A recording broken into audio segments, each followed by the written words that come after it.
Hello, ഇന്ന് നമ്മുടെ കണ്ണുകുട്ടിയുടെ first day ആണ്. അപ്പോൾ എല്ലാവരുടെയും അനുഗ്രഹവും പ്രാർത്ഥനയും ഒക്കെ അവൻ്റെ കൂടെ വേണം. ഇന്ന് അംഗൻവാടിത്തെ പ്രവേശനോത്സവമാണ് കേട്ടോ.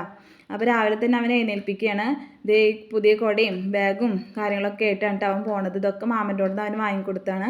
അപ്പോൾ ഇതൊക്കെ കൊണ്ട് പോകുന്ന ഒരു സന്തോഷം കുട്ടിക്ക് ഉണ്ട്. കാരണം പുതിയതാണല്ലോ എല്ലാതും. പിന്നെ പുതിയ ഡ്രസ്സ് കാര്യങ്ങളൊക്കെ ഇട്ട് പോകുമ്പോൾ അവന് നല്ല സന്തോഷം ഉണ്ടായിരുന്നു.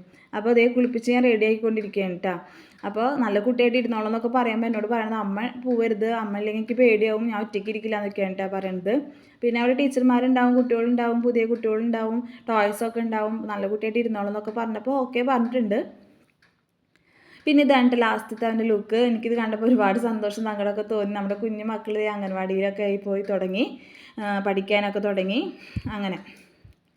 അപ്പോൾ ഞങ്ങൾ പോണ വഴിയിൽ കടയിൽ കയറി അച്ചച്ചനെ കണ്ടു. അച്ചച്ചൻ അവനോട് നല്ല കുട്ടിയായിട്ട് ഇരുന്നോളോ, അച്ചാച്ചനും ഇതേ സങ്കടം കരച്ചിലൊക്കെ ആയിരുന്നു. കാരണം എൻ്റെ മോൻ വലുതായി, എൻ്റെ മോൻ പഠിക്കാൻ പോയി തുടങ്ങി എന്നൊക്കെ പറഞ്ഞിട്ട് ഉമ്മ എനിക്ക് കൊടുത്ത് അങ്ങനെ ഞങ്ങൾ അവിടെ നിന്ന് ഇറങ്ങി നേരെ അംഗൻവാടിയിലേക്ക് എത്തി. കടയുടെ തൊട്ടപ്പുറത്ത് തന്നെയാണ് കേട്ടോ അംഗൻവാടി ഉള്ളത്.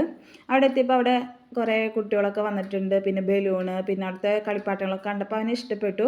കുഴപ്പമില്ല, നല്ല കുട്ടിയായിട്ട് കയറിയിരുന്നു. പിന്നെ എനിക്ക് ഇന്ന് നമ്മൾ അവനെ അപ്പോൾ തന്നെ കൊണ്ടുവരും. പ്രവേശനോത്സവം കഴിഞ്ഞ് ഇരുത്തണില്ല, ഞങ്ങൾ കൂടെ തന്നെ വീട്ടിലേക്ക് കൊണ്ടുവരും.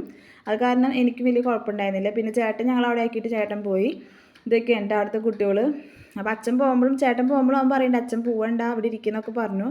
പിന്നെ ആൾ കളിയായി തുടങ്ങി. അവിടെ എല്ലാവരും കണ്ടപ്പോൾ ഇരിക്കുന്നതിന് പകരം ബെഞ്ചുമ്മ കയറി നിൽപ്പൊക്കെ ആയി. പിന്നെ അവിടെ മീറ്റിംഗ് ഉണ്ടായിരുന്നു. പിന്നെ ഉണ്ണികൾക്കും ഞങ്ങൾക്കൊക്കെ അവിടെ പായസം വെച്ചിട്ടുണ്ടായിരുന്നു. സേമിയ പായസമായിരുന്നു. പിന്നെ അവിടുത്തെ ടീച്ചർ, ആയ, പിന്നെ മെമ്പറൊക്കെ വന്നിട്ടുണ്ടായിരുന്നു. മീറ്റിങ്ങിന് മുന്നേ അവിടെ ഒരു ഈശ്വര പ്രാർത്ഥന ഉണ്ടായിരുന്നു. അവിടുത്തെ ഉണ്ണികളായിരുന്നു കേട്ടോ ഈശ്വര പ്രാർത്ഥനയൊക്കെ ചൊല്ലിയത്. നല്ല മിടുക്കന്മാരായിരുന്നു കേട്ടോ അവിടുത്തെ ഉണ്ണികളൊക്കെ. 16 പിള്ളേരുണ്ട് ടോട്ടൽ. അതിൽ പുതിയ പിള്ളേർ 10 പേരുണ്ട്. അങ്ങനെയായിരുന്നു കേട്ടോ അവിടുത്തെ ഒരു അവസ്ഥ. പിന്നെ ഇതേ മീറ്റിംഗ് കൂടി. പിന്നെ അവർക്ക് അവിടെ നിന്ന് ബുക്കും ബലൂണും ഒക്കെ കൊടുത്ത ബുക്കിൽ അടിപൊളി സംഭവങ്ങളായിട്ട് നല്ല ഉന്നോൾക്ക് വായിച്ചു കൊടുക്കാനും അവർക്ക് പറഞ്ഞു കൊടുക്കാനൊക്കെ ഉള്ള കാര്യങ്ങളൊക്കെ ആ ബുക്കിലുണ്ടായിരുന്നു. അങ്ങനെ ഫോട്ടോസൊക്കെ എടുത്തു. ഞങ്ങളൊരു 12 മണിയോടുകൂടി തിരിച്ചു പോകണം. അപ്പോൾ എല്ലാവരുടെയും അനുഗ്രഹവും പ്രാർത്ഥനയും കണ്ണമ്മൻ്റെ കൂടെ വേണം. അപ്പോൾ ഇത്രയേ ഉള്ളൂ ഇന്നത്തെ വീഡിയോ. ഇഷ്ടപ്പെട്ടെങ്കിൽ ലൈക്ക് ചെയ്യുക. താങ്ക്